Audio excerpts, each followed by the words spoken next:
Israel raised the level of alert in the south after intelligence was received that Palestinian terrorists were planning a major attack against Israel. On Monday, Israel's military chief, Lieutenant General Benny Gantz, decided to significantly beef up military presence along the Egyptian and Gaza borders. The army also informed Egypt of the decision to boost security measures. Speaking to reporters on Monday, Defense Minister Ehud Barak confirmed there is a high alert in the south and added Israel will not tolerate attacks against its citizens.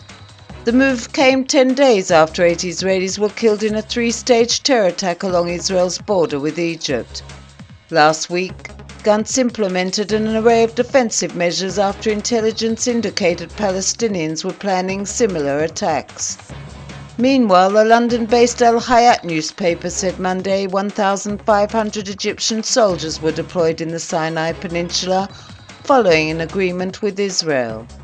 8 Israelis were injured after a Palestinian terrorist rammed into a police roadblock and stabbed civilians and policemen near a Tel Aviv nightclub early Monday.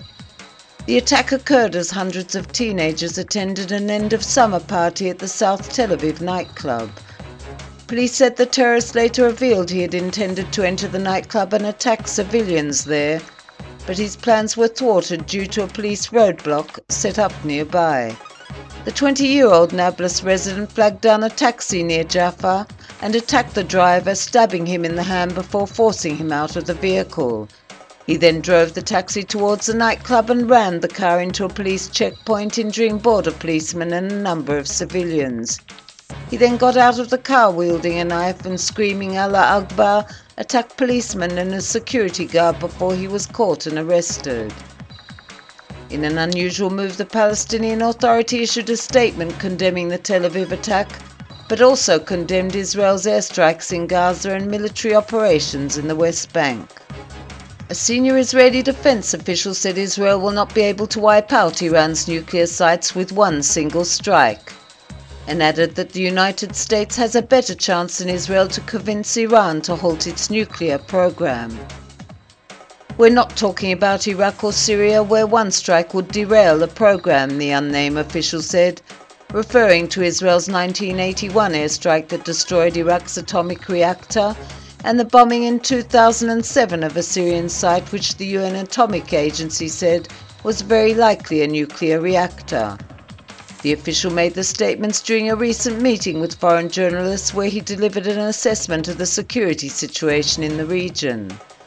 In the past, both Israel and the US have hinted they may consider military action as a last resort to halt Iran's nuclear activities.